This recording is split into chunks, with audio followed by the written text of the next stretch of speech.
আসসালামু আলাইকুম ওয়া রাহমাতুল্লাহ। সুপ্রিয় ইসলামের আলোর দর্শক মণ্ডলী, আশা করি মহান আল্লাহ রাব্বুল আলামিনের অশেষ রহমতে আপনারা সবাই ভালো আছেন।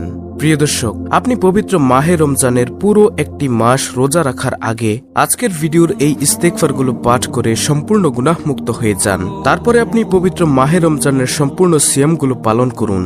দেখুন, একটি ফসলের ক্ষেতে আপনি যদি আগাছা পরিষ্কার না করে যত ভালোই বীজ বপন করুন না কেন, আপনার ফসল কিন্তু তেমন একটা কার্যকরী ফসল হবে না, ভালো ফসল হবে না। কারণ আপনি আগাছা পরিষ্কার না করেই সেটাতে ফসল ফলাতে চেয়েছেন। ঠিক তেমনি ভাবে আপনি যদি সম্পূর্ণ গুনাহমুক্ত না হয়ে গুনাহের সাথে সম্পৃক্ত থেকেই পবিত্র মাহে রমজানের সিয়ামগুলো পালন করেন, তাহলে ঠিক তেমনই হবে। অর্থাৎ আপনার রোজাগুলো তেমন একটা কার্যকর বয়ে আনবে না আপনার আমলনামায়। এজন্যই আমি বলবো, আপনি সম্পূর্ণ গুনাহমুক্ত হয়ে আল্লাহর কাছে কান্নাকাটি করে তওবা ইস্তেগফার করে তারপরে আপনি পবিত্র মাহে রমজানের সিয়ামগুলো পালন করুন। তাহলে ইনশাআল্লাহ আপনার আমলনামায় এই মাহে রমজানের সিয়ামগুলো পালন করার যে সওয়াবগুলো, সেগুলো পাকাপোক্তভাবে লিপিবদ্ধ করা হবে, আল্লাহ তাআলা লিখবেন। তাই প্রিয় দর্শক, আজকের ভিডিওতে আমি আপনাদেরকে 6টি তওবা ও ইস্তেগফার সম্পর্কে বলবো, যেগুলো আপনি পাঠ করলে ইনশাআল্লাহ আমি গ্যারান্টি সহ বলতে পারি আল্লাহ তাআলা চাইলে আপনার গুনাহগুলো মুহূর্তের মধ্যেই মাফ করে দিবেন। কারণ নবীজি সাল্লাল্লাহু আলাইহি ওয়াসাল্লাম বলেন, যে ব্যক্তি বেশি বেশি পরিমাণে তওবা ইস্তেগফার করে, ইস্তেগফারের আমল করে, আল্লাহ তাআলা তার সব গুনাহ ক্ষমা করে দেন। সুবহানাল্লাহ। শুধু কি গুনাহগুলোই ক্ষমা করেন? পেছনে বান্দা অথবা বান্দি যেই গুনাহের কাজগুলো করেছিল সেই গুনাহের সমপরিমাণ নেক আল্লাহ তাআলা তার আমলনামায় দিয়ে দেন।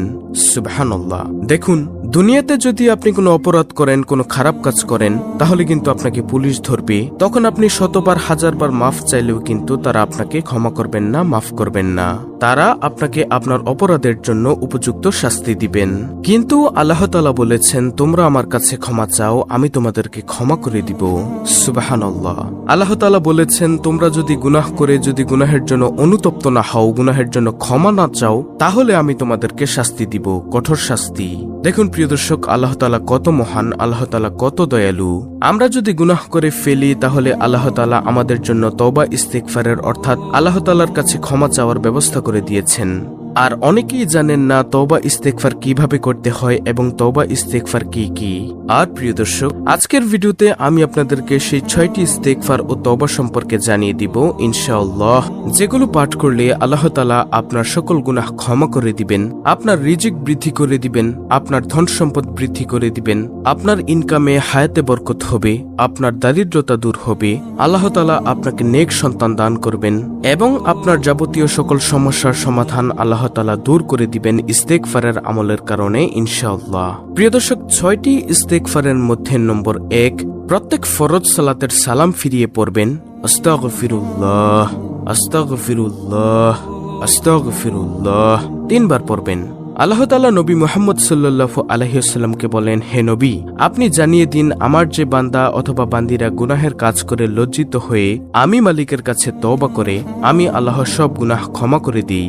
সুবহানাল্লাহ, আল্লাহু আকবার। প্রিয় নবী সাল্লাল্লাহু আলাইহি ওয়াসাল্লাম বলেন, হে উম্মতেরা শোনো, আমি নবী দৈনিক 70 বারেরও অধিক অথবা 100 বার তওবা ইস্তেগফার করে থাকি। প্রিয় দর্শক, ভেবে দেখুন, একটিবার যেই নবীর কোনো গুনাহ নেই, যেই নবী একেবারে নিষ্পাপ, সেই নবী যদি দৈনিক 70 বার অথবা 100 বার তওবা ইস্তেগফার করতে পারে, তাহলে আমাদের তো গুনাহের কোনো শেষ নেই। তাহলে আমাদের কি পরিমাণে তওবা ও ইস্তেগফার করা দরকার একটিবার ভেবে দেখেছেন? তাই আপনি আল্লাহর কাছে ক্ষমা চাওয়ার জন্য প্রত্যেক ফরজ সালাতের পর সালাম ফিরিয়ে 3 বার পড়বেন আস্তাগফিরুল্লাহ, আস্তাগফিরুল্লাহ, আস্তাগফিরুল্লাহ। এটা হচ্ছে নবীজি সাল্লাল্লাহু আলাইহি ওয়াসাল্লামের সুন্নতি আমল। তারপরে দ্বিতীয় নম্বরে যে ইস্তেগফারটি সব সময় পাঠ করবেন সেটা হলো আস্তাগফিরুল্লাহ রাব্বি মিন কুল্লি যামবি ওয়া আতুবু ইলাইহি লা হাওলা ওয়ালা কুওয়াতা ইল্লা বিল্লাহ। এটা আমরা কম বেশি সবাই পারি। আমি আবার বলছি প্রিয় দর্শক, ভালো করে শুনুন। আস্তাগফিরুল্লাহ রাব্বি মিন কুল্লি যামবি ওয়া আতুবু ইলাইহি লা হাওলা ওয়ালা কুওয়াতা ইল্লা বিল্লাহ। ইনশাআল্লাহ এটা আমরা সব সময় বেশি করে পাঠ করার চেষ্টা করব। নবীজি সাল্লাল্লাহু আলাইহি সাল্লাম বলেন, ও উম্মত শুনে রাখো, যে উম্মত বেশি বেশি পরিমাণে ইস্তেগফার পাঠ করে তাকে আল্লাহ তাআলা অনেকগুলো পুরস্কার দেন। আর যেই পুরস্কারের কথা এক ভিডিওতে বলে শেষ করা যাবে না। তাই প্রিয় দর্শক, দ্বিতীয় নম্বরে আমরা এই ইস্তেগফারটিও বেশি বেশি পরিমাণে পাঠ করব ইনশাআল্লাহ। তারপরে তৃতীয় নম্বরে যেই ইস্তেগফারটি সেটি হলো হযরত আদম আলাইহিস সালাম ও আম্মাজান হাওয়া আলাইহিস সালামের পাঠকৃত একটি দোয়া। এটি আল্লাহ তাআলা এতটাই পছন্দ করেছেন যে পবিত্র কুরআনুল কারীমের একটি আয়াত হিসেবে এটা দিয়ে দিয়েছেন।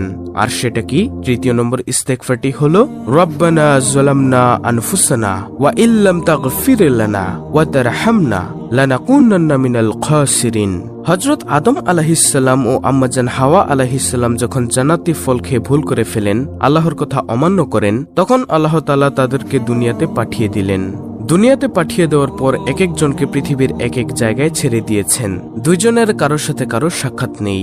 তখন তারা একেবারে নিরুপায় হয়ে সব সময় কান্নাকাটি করতে লাগলেন। তখন আল্লাহ তাআলার দরবারে তারা শুধু একটি ইস্তেগফার করত, সেটা হলো রব্বানা যালামনা আনফুসানা ওয়া ইল্লাম তাগফির লানা ওয়া তারহামনা লানাকুনান্না মিনাল খাসিরিন। এটার কারণে আল্লাহ তাআলা তাদেরকে ক্ষমা করে দিয়েছেন এবং 350 বছর পর তাদেরকে একত্রিত করে দিয়েছেন। আল্লাহু আকবার। এটি পবিত্র কুরআনুল কারীমের মধ্যে একটি আয়াত নিদর্শন স্বরূপ হিসেবে দিয়ে দিয়েছেন আল্লাহ তাআলা। আল্লাহ তাআলার কাছে এটি এতটাই পছন্দ হয়েছে যে আল্লাহ তাআলা আমাদের জন্য এটা দিয়ে দিয়েছেন পবিত্র কুরআনুল কারীমে। তাই আল্লাহর কাছে ক্ষমা পেতে হলে এই ইস্তেগফারটি আমরা প্রতিনিয়ত পাঠ করব ইনশাআল্লাহ। চতুর্থ নম্বরে যে ইস্তেগফারটি সেটি হলো আস্তাগফিরুল্লাহাল্লাযী লা ইলাহা ইল্লা হুয়াল হাইয়ুল কাইয়্যুম ওয়া আতুবু ইলাইহি। আমি আবার বলছি প্রিয় দর্শক, আস্তাগফিরুল্লাহাল্লাযী লা ইলাহা ইল্লা হুয়াল হাইয়ুল কাইয়্যুম ওয়া আতুবু ইলাইহি। অর্থ, আমি আল্লাহর নিকট ক্ষমা প্রার্থনা করছি, যিনি ব্যতীত কোনো উপাস্য নেই, যিনি চিরঞ্জীব ও বিশ্ব চরাচরের ধারক, এবং আমি তার দিকেই ফিরে যাচ্ছি বা তওবা করছি। সুবহানাল্লাহ। প্রিয় দর্শক, বাংলা অর্থ থেকে নিশ্চয়ই বুঝতে পারছেন যে এই ইস্তেগফারটিতে কি বলা হয়েছে। তাহলে এটাও প্রতিনিয়ত পাঠ করবেন ইনশাআল্লাহ। পঞ্চম নম্বর ইস্তেগফারটি হলো রব্বিগফিরলি ওয়া তুব আলাইয়া ইন্নাকা আনতাত তাওয়াবুর রহিম। আমি আবার বলছি, রব্বিগফিরলি ওয়া তুব আলাইয়া ওয়া তুব আলাইয়া ইন্নাকা আনতাত তাওয়াবুর রহিম। অর্থ, হে আমার প্রতিপালক, আমাকে ক্ষমা করো ও আমার তওবা কবুল করো, নিশ্চয়ই তুমি তওবা কবুলকারী ও দয়াবান। সুবহানাল্লাহ। এটাও আমরা প্রতিনিয়ত পাঠ করব ইনশাআল্লাহ পঞ্চম নম্বরে। তারপর প্রিয় দর্শক, 6টি ইস্তেগফারের মধ্যে সর্বশেষ 6 নম্বর ইস্তেগফারটি হলো সাইয়্যিদুল ইস্তেগফার। ক্ষমা প্রার্থনার শ্রেষ্ঠ ইস্তেগফার হচ্ছে সাইয়্যিদুল ইস্তেগফার। কেউ যদি সাইয়্যিদুল ইস্তেগফার সকালবেলা পড়ে সন্ধ্যা হওয়ার আগেই মারা যায় তবে সে জান্নাতি হবে। আবার যদি কেউ সাইয়্যিদুল ইস্তেগফার সন্ধ্যাবেলা পড়ে সকাল হওয়ার আগেই মারা যায় তাহলে সে জান্নাতি হবে। সুবহানাল্লাহ।